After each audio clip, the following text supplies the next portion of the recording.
আসসালামু আলাইকুম। HTML এর প্যারাগ্রাফ ট্যাগ সম্পর্কে আমরা এই ভিডিওতে জানব। তো আমি আমার VS Code এন্ড ব্রাউজার দুইটা পাশাপাশি ওপেন করে রাখছি, আপনারা দেখতে পাচ্ছেন। তো চলুন দেরি না করে শুরু করে দেই। আমরা মূলত একটা ডিভ নেব। ডিভের মধ্যে প্যারাগ্রাফকে হলো আমরা পি ট্যাগের মধ্যে রাখা হয়।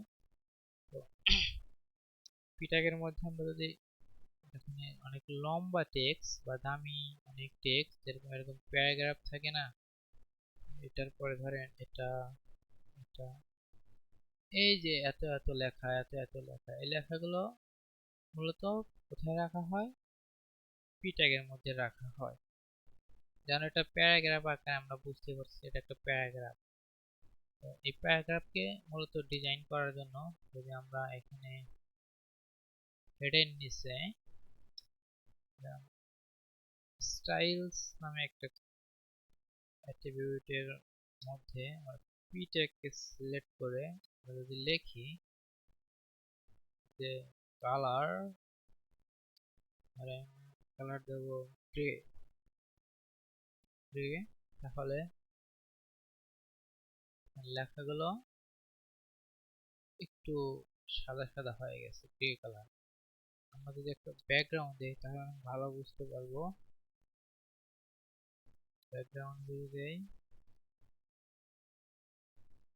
টমেটো, তাহলে দেখেন এই প্যারাগ্রাফের যদি আমরা টেক্সট গুলো সমান সমান রাখতে চাই, আমাদের লিখতে হবে টেক্সট লাইন সেন্টার। সেভ দেওয়ার সাথে সাথে লেখাগুলো মাঝামাঝি হয়ে যাবে। আমরা যদি দেখেন এই যে মোড়ায় মোড়ায় লেগে আছে উপর নিচে, আমরা এটার জন্য আমরা কি ইউজ করতে পারি? প্যাডিং ইউজ করতে পারি। প্যাডিং যদি সে ধরেন 10 পিক্সেল, তাহলে এখানে ভিতর থেকে একটু জায়গা নেই। তো এভাবে আসলে একটি প্যারাগ্রাফ এর মধ্যে স্টাইল করে প্যারাগ্রাফ ট্যাগ লেখা হয়।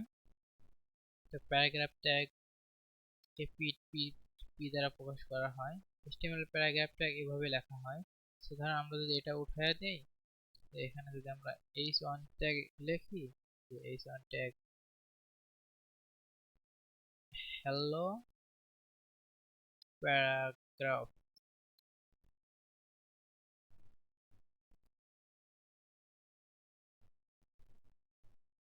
এই তাহলে কি এখানে এক একটা প্যারাগ্রাফ, তাই না? এভাবে আসলে প্যারাগ্রাফকে ডিফাইন করে এন্ড ব্যবহার করা হয়। তো এই ছিল প্যারাগ্রাফের ব্যবহার। পরবর্তীতে আমরা দেখব ফরম্যাটিং এর ব্যবহার। তো অবশ্যই চ্যানেলটি সাবস্ক্রাইব করবেন এন্ড পাশে থাকা বেল আইকনটি ক্লিক করবেন।